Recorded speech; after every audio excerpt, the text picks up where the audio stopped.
Now we have in Psalm 50 here a psalm of Asaph. Asaph was a musician. He was one of the three great song leaders in the temple. Heman, Asaph, and Ethan were the three. And this psalm is a great psalm. It's a judgment psalm. And here we see God coming in righteousness to judge his people. It's right before this marvelous, very wonderful 51st psalm that we'll come to next time. Now listen to it, how it opens.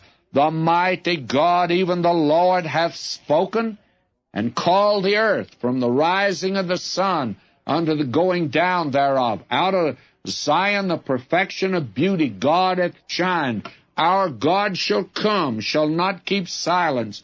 A fire shall devour before him, and it shall be very tempestuous round about him. Now this is a great psalm, a wonderful psalm, and this is the introduction to it. The mighty God is coming. What a glorious anticipation that should be for the child of God. Someday, friends, we shall see him. We shall see him. That's the prospect of the believer today. Now, there goes out again this call to hear, beginning in verse 4. He shall call to the heavens from above and to the earth, that he may judge his people. When God's ready to judge, he wants plenty of witnesses to be there to make sure that he's righteous in all that he does. He says, gather my saints together unto me, those who have made a covenant with me by sacrifice. That will be Israel, you see. And the heavens shall declare his righteousness, for God is judge himself. The Lord Jesus is going to be the judge. The Father said he'd committed all judgment to the Son. Now, here in verse 7, hear, O my people, and I'll speak, O Israel. I'll testify against thee. I am God, even thy God. Now he says, I'll not reprove thee for thy sacrifices, or thy burnt offerings to have been continually before me. The important thing was, had you been in Jerusalem at this time and later on when the temple was built, you would have raised a question with the Lord. You'd have said, well, look, Lord, you're criticizing these people.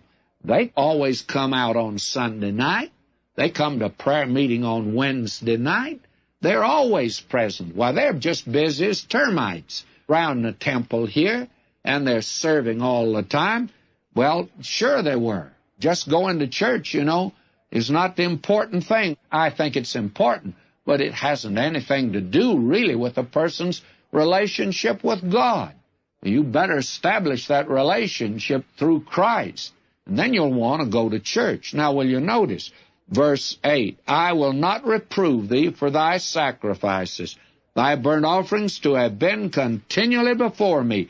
I'll take no bullock out of thy house, nor he-goats out of thy folds, for every beast of the forest is mine, and cattle upon 1,000 hills. And God says, do you think you were really giving me something when you brought sacrifices to me? Why, God says they all belong to me anyway. And if I were hungry, I wouldn't tell you. So I'll drop down now, because this is a picture of judgment. Verse 15, and call upon me in the day of trouble, I'll deliver thee. And what a marvelous insertion this is here. God asks his people to come to him, but the wicked, God intends to judge them. And God says, I didn't let you get by with sin. Verse 21, these things hast thou done, and I kept silence. Thou thoughtest that I was altogether such a one as thyself, but I will reprove thee, and set them in order before thine eyes.